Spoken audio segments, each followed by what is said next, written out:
Shalom kekasih Kristus, hari ini kita mau semakin memahami apa yang menjadi ketetapan Tuhan dalam setiap kehidupan kita. Para pendengar renungan melekat dalam Tuhan tetaplah menjadi pribadi yang memiliki hati yang lembut agar Tuhan mudah membentuk hidup kita. Mari kita berdoa. Bapa Surgawi yang baik, hari ini kami mau menyiapkan hati dan pikiran kami agar firman-Mu terus meneduhkan, menguatkan, bahkan membuat iman percaya kami semakin dewasa dan semakin berbuah. Sehingga lewat ini semua kami tidak mudah mengalami keluh kesah dalam pengiringan kami di saat kami menghadapi persoalan dan masalah yang ada. Bahkan kami percaya bahwa rencana Tuhan selalu baik adanya. Tuhan, kami membuka hati kami dan pikiran kami untuk diisi dengan kebenaran firman-Mu, sehingga kami mengerti tentang ketetapan Tuhan seperti apa yang dikatakan dalam firman-Mu. Dalam nama Tuhan Yesus kami berdoa. Amin.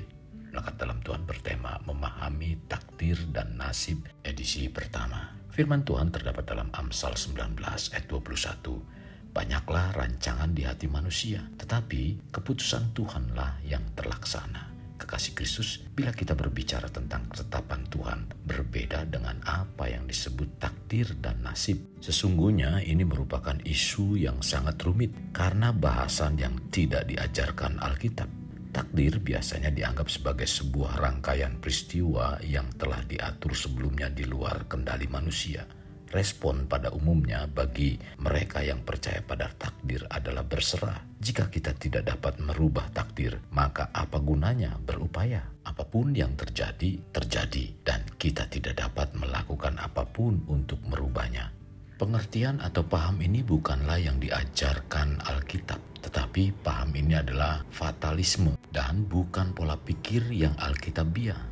Fatalisme adalah salah satu dasar di dalam ajaran non-Kristen yang memerintahkan ketundukan sempurna terhadap kedaulatan Allah. Fatalisme merupakan pandangan yang menganggap apa yang akan terjadi, maka terjadilah.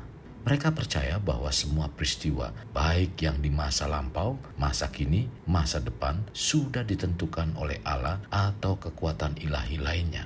Di dalam agama, pandangan ini lebih dikenal dengan istilah predestinasi, yang percaya bahwa takdir seseorang berakhir di surga atau neraka sudah ditentukan sebelum kita dilahirkan, sehingga tidak dipengaruhi oleh apapun pilihan kita.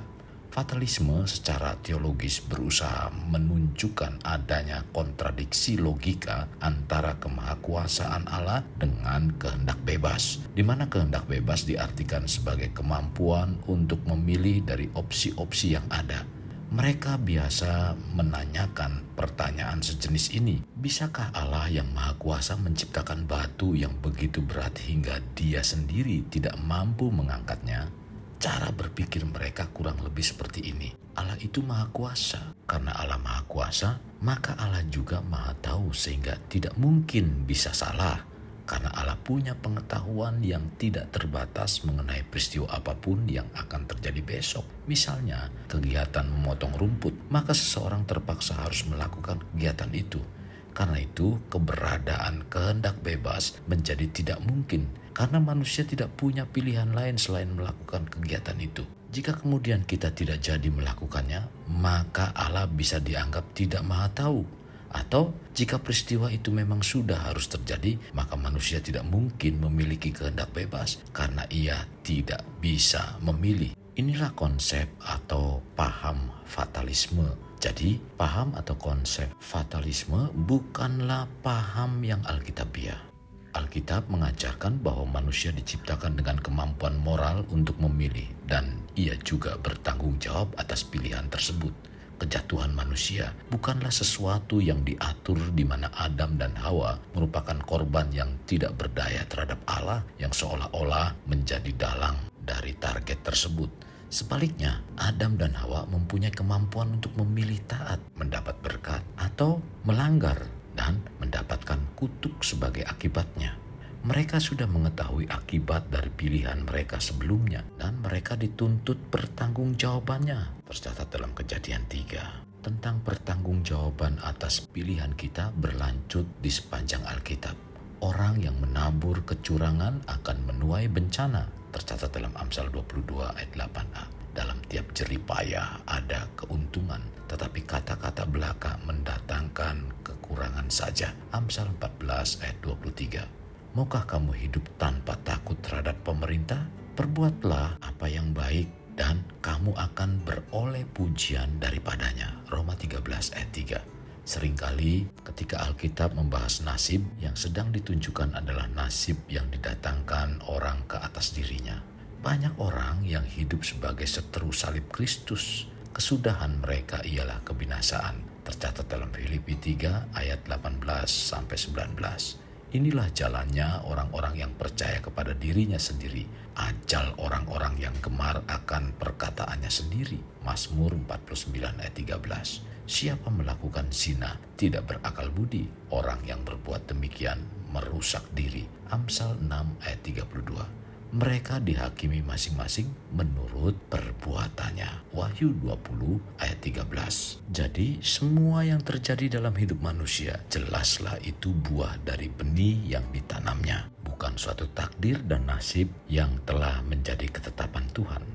Kekasih, bila kita berdosa karena kita memilih untuk berdosa, kita tidak bisa menuduh takdir, kismet, predestinasi atau Allah. Yakobus 1 ayat 13 dan 14 mengajarkan, apabila seorang dicobai, janganlah ia berkata pencobaan itu datang dari Allah. Sebab Allah tidak dapat dicobai oleh yang jahat dan ia sendiri tidak mencobai siapapun. Tetapi tiap-tiap orang dicobai oleh keinginannya sendiri karena ia diseret dan dipikat olehnya. Adalah menarik bahwa banyak orang memilih untuk berdosa, terganggu oleh akibat negatif dari dosa mereka. Kitab Amsal 19 ayat 3 mengatakan, kebodohan menyesatkan jalan orang, lalu gusarlah hatinya terhadap Tuhan. Ini adalah ayat yang sangat berwawasan. Ketika seseorang dengan bodohnya menghancurkan hidupnya, ia mungkin tetap bersikeras menuduh Allah, atau mungkin mengatakan bahwa itu takdir. Dengan cara ini, ia akan berlanjut mempraktekkan kebodohan. Alkitab juga mengajarkan bahwa kita memilih untuk beriman dalam menghadapi setiap pencobaan. Perintah yang sering diulangi dalam Alkitab menyiratkan bahwa kita mempunyai pilihan dalam hal iman. Berbicara iman, sebagaimana Tuhan Yesus menyampaikan kalimat ini untuk mengingatkan Thomas dalam Yohanes 20 ayat 27c. Jangan engkau tidak percaya lagi, melainkan percayalah. Mari kita pahami tentang ketetapan Tuhan itu bukan seperti takdir dan nasib yang dipahami oleh orang-orang yang tidak seiman dengan kita.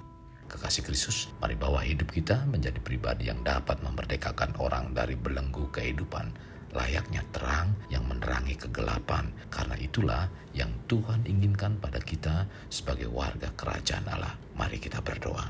Tuhan Yesus, terima kasih buat firman Tuhan yang menerangi hati dan pikiran kami, sehingga kami makin mengerti tentang apa yang dimaksud dengan ketetapan Tuhan.